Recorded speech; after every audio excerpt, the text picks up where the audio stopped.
सर्दियाँ शुरू, समझो पैर खराब, हाथ खराब, हमारा मुँह फट जाता है। हम हवा में निकलते हैं तो बहुत ज़्यादा स्क्रैच हो जाते हैं, पैर आप देखिए इतने फट जाते हैं कि हमें चलने में भी बहुत ज़्यादा दिक्कत होती है। हाथ हमारे ऐसे हो जाते हैं बहुत रूखे बेजान से, बड़ा अजीब फ़ील होता है।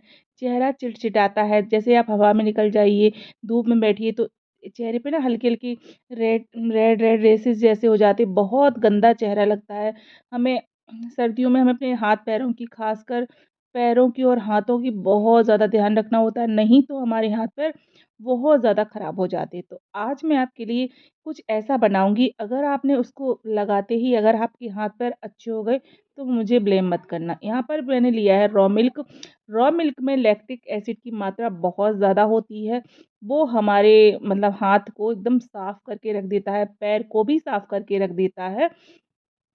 उसके बाद अगेन मैंने यहाँ पर फिटकरी ले ली थी। फिटकरी जो है एंटीबायोटिक होती है फिटकरी भी। फिटकरी दूध में डाल दी है। अब आप कहेंगे फिटकरी दूध में डालने से दूध फट जाता। हाँ, हमें दूध फाड़ना ही था, तो हमने दूध में फिटकरी डालकर फाड़ कर उसको अलग रख दिया है। अब मैंने ये जो 2 बाउल लिए हैं, इसमें मैंने दोनों जगह अलग-अलग वैसलीन डाल दी है। अब आप कहोगे 2 में अलग-अलग क्यों डाल दी है? वो मैं आपको आगे बताऊँगी। अब मैंने यहाँ पर ले लिया है कॉफ़ी पाउडर, ठीक है? कॉफ़ी पाउडर जो होता है, आप बॉडी के किसी भी पार्ट्स पर जब लगाओगे ना, तो वो जगह एकदम निखार से भर देता है और एकदम एक्स्ट्रा निखार आ जाता है, ठीक है? अब एक को तो मैंने उसमें वैसलीन और कॉफ़ी डालकर छोड़ दिया था। अब यहाँ पर अगेन मैंने ले लिया है मीठा सोडा एक में, ठीक है? उसमें डाल दिया है लेमन नींबू। इसमें ब्लीचिंग प्रॉपर्टीज़ बहुत ज़्यादा होती है नींबू में। तो नींबू मैंने इसमें निचोड़ दिया था, ठीक है?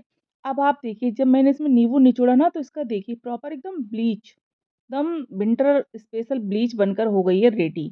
देखिए, अब ना मैंने ले ली था यहाँ पर बॉयल पानी। बॉयल पानी अब आप कहेंगे क्यों ले लिया? क्योंकि जो मैंने वैसलीन डाली थी वो उसे पिघलाने के लिए। बिना बॉयल पानी के वो मेल्ट नहीं हो रही थी, आपस में ऑब्ज़र्व नहीं हो रही थी, घुल-मिल नहीं रही थी, ठीक है? तो इस वजह से मैंने बॉयल पानी लिया। अब पानी का अपने अकॉर्डिंग लेना, मेरा तो हाथ जल गया था, बहुत ज़्यादा गर्म पानी था, मैंने हाथ से उठा लिया था, ठीक है? देखिए अब ये ना हमारा मेल्ट हो गया है बहुत अच्छे से और इसको हमें काफ़ी देर तक चलाते रहना है और आप मेरी आवाज़ को थोड़ा इग्नोर करिएगा। आवाज़ पता नहीं क्यों जब से मुझे कोल्ड हुआ था तब से मेरी आवाज़ थोड़ी गड़बड़ हो गई है। देखिए इस तरह से हमने अच्छे से इसको मिला लिया। कितना शाइन एकदम नहीं गोल्ड ब्लीच जो दिखती है ना मार्केट वाली वैसा ही लग रहा था। अब इसमें जो कॉफ़ी पाउडर और वैसलीन पड़ी थी, उसको हम छोड़ देंगे। अब हमारे हाथ देखिए, हम महिलाएँ ना सबका ध्यान रख लेते हैं बट अपना ध्यान नहीं रख पाते हैं। हमारे हाथ-पैर इतने गंदे हो जाते हैं, हम अपना ध्यान मैं तो अपनी केयर कर ही नहीं पाती हूँ। मैंने यहाँ पर नींबू और फटा हुआ दूध जो रखा था ना फिटकरी डालकर, उसको नींबू के हेल्प से अपने हाथों पर लगा दिया है, ठीक है? जो हाथ हमारे रूखे और बेजान थे ना, तो उसमें मैंने दूध वाली फिटकरी से फटे हुए दूध को ले लिया था। इससे नींबू लगाकर अपने हाथ को मैं साफ कर रही हूँ और आप देखना मेरे हाथ कितने अच्छे हो जाएँगे। पैरों का तो आपको इतना बढ़िया देसी ट्रीटमेंट मिलेगा ना, आप कहेंगे पैरों पर हम सब कुछ भूलकर अब इसी को इस्तेमाल करेंगे। हाथ-पैर हमारे एकदम साफ हो जाएँगे बहुत अच्छे से, ठीक है? तो देखिए ना, मैं इसको इस तरह से लगा ले रही हूँ, क्योंकि ये हम इसे साफ़ कर रहे हैं, उसके बाद जो हमने रेमेडी बनाई थी वो लगाएँगे। अगर इसको साफ़ नहीं करेंगे तो मेरी रेमेडी जो है वर्क नहीं करेगी।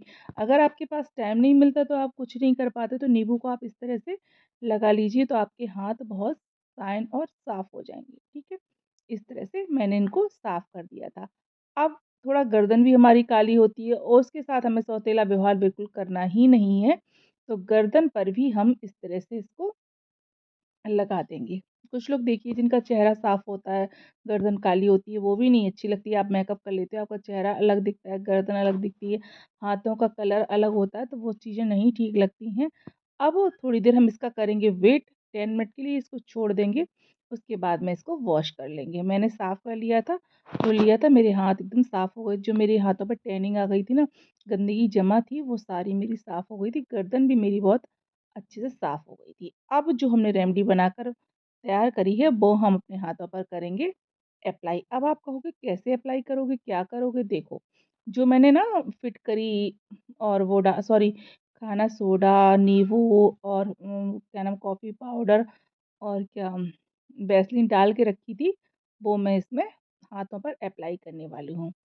फुल आप चाहें तो पैरों पर भी लगा सकते हैं। पैर तो एकदम रूखे जो बेजान पैर होते हैं ना, बहुत साफ़ हो जाते हैं। वो मैं आपको आगे बताऊँगी कि उसमें क्या कैसे क्या करना है आपको। ये विंटर स्पेशल है हाथ, पैर और मुँह के लिए, सबके लिए मैं बता रही हूँ। आप लोग ज़रूर इसको ट्राई करें, आपको बहुत अच्छा रिज़ल्ट मिलेगा। आप इसको बनाकर रख लीजिए। अभी तो सर्दियाँ ना, आप फ्रिज में भी नहीं रखोगे तब भी आपका ख़राब नहीं होने वाला है। 2-4 दिन ऐसा ही रखा रहेगा, कुछ ख़राब होने वाली चीज़ इसमें है नहीं। तो थोड़ा ज़्यादा क्वांटिटी में बना लोगे तो भी कोई फ़र्क नहीं पड़ने वाला है। तो देखिए मैंने गर्दन में भी लगा लिया था और हाथों में भी लगा लिया था। मैं इसको पैरों में नहीं, सॉरी हाँ, फेस पर नहीं लगाऊँगी, ठीक है? फेस के लिए मैं दूसरा बनाऊँगी। अभी आप देखना मैं फेस के लिए क्या बनाने वाली हूँ। तो आपके सामने देखते-देखते मेरे हाथ ना बहुत ख़राब हो जाते हैं। हम पता है महिलाओं का क्या होता है, हम सबका ख़्याल रख लेते हैं बट अपना ख़्याल नहीं रख पाते। पूरे दिन हम लोग लगे रहेंगे, जब हम काम करते हैं, सब्ज़ी काटते हैं, सर्दियों में आपने देखा होगा जब सब्ज़ी काटो ना तो हाथ कितने गंदे हो जाते हैं, अजीब से। और नया जब आलू चलने लगता है ना, उसको काटते हो तो हाथ बहुत ही ज़्यादा अजीब हो जाते हैं। उन सब से बचने के लिए हमें यही वाली रेमेडी यूज़ करनी है। धीरे-धीरे मैंने अपने हाथों को खूब अच्छे से मसाज दे दिया था, बहुत अच्छा लग रहा था। अगर कोई दूसरा आपके पास है ना करने वाला, मेरे पास कोई कोई है नहीं, मतलब मेरा बेटा ही है, तो वो क्या ही करेगा। अगर आपके घर में कोई ऐसा है जो आपका कर दे, तो बहुत अच्छे से ये अप्लाई हो जाएगा। उसके बाद जो मैंने गर्म पानी से जो वैसलीन मेल्ट की थी ना, उसको मैंने ले लिया है और टॉवल को भी ले लिया है, ठीक है? उसकी सहायता से हम पोंछ देंगे, इसको साफ कर देंगे। ठीक, उसके बाद सच बता रही हूँ, हाथों में इतना अच्छा लग रहा था, मतलब ऐसा लग रहा था कि मेरे नहीं हाथ हैं, एकदम साफ़ हो गए थे, बहुत अच्छे सॉफ्ट से हो गए थे। जब मैंने पैरों पे लगाए मेरी एड़ियाँ फट गई थी ना, उनमें जो रेसेस हो गए थे वो तो एकदम भर ही जाते हैं। मैं इसको नाइट में लगा के सो जाती हूँ पैरों पर, सुबह उठ के साफ़ कर ले धुल देती हूँ, तो मेरे पैर बहुत अच्छा निखारते, बहुत अच्छे हो जाते। हाथ इतने स्मूथ एकदम शाइन सॉफ्ट हो गए थे कि मैं क्या ही बताऊँ आपको। अब जो मैंने कॉफ़ी और वैसलीन छोड़ी थी ना, उसमें मैंने ले लिया है दही, यानी कि एकदम चिल वाला दही लेना है आपको। और आप इसमें चाहें तो कस्तूरी हल्दी भी ऐड कर सकते हैं, व्हाइट टर्मरिक हल्दी, वो ऑप्शनल है, मैंने नहीं ऐड की थी। आप चाहें तो कर सकते हैं क्योंकि उससे भी बहुत अच्छा रिज़ल्ट मिलता है आपको, ठीक है? अगर आपके पास दही नहीं है तो आप दूध भी डाल सकते हो, बट दही ज़्यादा सही रहेगा, ठीक है? अब दही को इसमें ना बहुत अच्छे से चलाना है कि हमारी वैसलीन जो है बहुत अच्छे से घुल जाए, इसमें मेल्ट हो जाए, ठीक। अब देखिए फेस ना जो हमारा एकदम बेकार-बेकार सा हो जाता है, गंदा-गंदा लगता है, रेसेस जैसे हो जाते हैं, जो मतलब मैंने बताया नहीं था सर्दियों में रेसेस पड़ जाते हैं फेस पर, उसके लिए बहुत ज़्यादा बेस्ट है। थोड़ी देर के लिए मैंने इसको रख दिया था, उसके बाद मैंने पूरे फेस पर इसको कर लिया अप्लाई धीरे-धीरे। उसके बाद हम देंगे मसाज फेस पर, स्टेप फेशियल स्टेप हल्के-हल्के हाथों से रब करेंगे। और चाहें तो आप इसको गर्दन पर भी लगा सकते हैं, बट मैंने गर्दन पे नहीं लगाया था क्योंकि मैंने अपनी गर्दन पहले ही साफ़ कर ली थी। उसके बाद फेस पर ही लगाया था, तो देखिए मैंने इसको कितने अच्छे से अपने फेस पर मानिए इतना अच्छा रिज़ल्ट मिला था कि मुझे खुद यकीन नहीं हो रहा था कि ये फेस मेरा ही है, किसी और का है। बहुत एकदम सॉफ्ट ऐसा लग रहा था, मतलब नहीं सब चीज़ सही हो गई हो और फेस बहुत अच्छा हो गया। तब तक के लिए टेक केयर, बाय-बाय, मिलते हैं नेक्स्ट वीडियो में।